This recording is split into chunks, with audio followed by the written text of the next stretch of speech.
یہ جو Steve Witkoff نے بات کی، انہوں نے کہا کہ اس جنگ کے بعد بڑے حیرت ناک قسم کے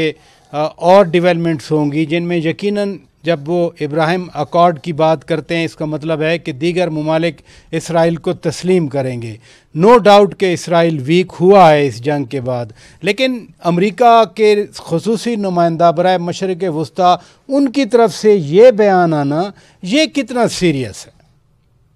میرا یہ خیال ہے کہ ٹرمپ انتظامیہ کے حوالے سے ایک بات آپ ذہن نشین کر لیں کہ یہ انتظامیہ تو امریکہ کی ہے، حکومت تو امریکہ کی ہے، لیکن اس کا جو بیہیویئر پیٹرن ہے وہ تیسری دنیا کے بہت ساری قیادتوں کی طرح ہے، جہاں ہر جو حکومت کا اہلکار ہے وہ اپنے لیڈر کی تعریف کرتا ہے، ہر چیز کے اندر یہ ایک مثبت تصویر پیش کرتا ہے، کل سب کچھ اچھا ہونے والا ہے۔ تو اس لیے اسٹیو وٹکوف صاحب بھی اسی فہرست میں آتے ہیں۔ وہ ان کا کوئی تجربہ ڈپلومیسی کا نہیں ہے، نہ ان کا کوئی انٹرنیشنل ریلیشنز کا بیک گراؤنڈ ہے، اچھا۔ وہ ایک کاروباری آدمی ہیں۔ مگر ان کا یہ کہنا بالکل غیر اہم بھی نہیں ہے، کیونکہ یقیناً ان کی کوشش یہی ہوگی کہ اب کچھ اور عرب ممالک جو ہیں وہ آگے بڑھیں، کچھ اور مسلم ممالک آگے بڑھیں۔ انڈونیشیا پہلے کہہ چکا ہے کہ جس دن فلسطینی ریاست قائم ہو گئی اس دن ہم اسرائیل کو تسلیم کر لیں گے۔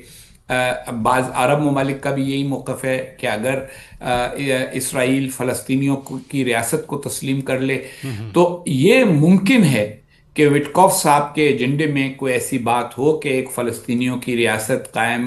ہو جائے یا ہونے کا اعلان ہو جائے، اور اس کے نتیجے میں کچھ اور ممالک اسرائیل کو تسلیم کر لیں، اور اسرائیل کی جو ایک سچویشن اب تک رہی ہے کہ اس کے چاروں طرف سارے ملک اس کو مانتے ہی نہیں تھے، وہ سچویشن مکمل طور پہ ختم ہو جائے، تاکہ اسرائیل ایک مڈل ایسٹرن پاور کے طور پر، مڈل ایسٹرن کنٹری کے طور پر باقی سب کے ساتھ بیٹھنا شروع ہو جائے۔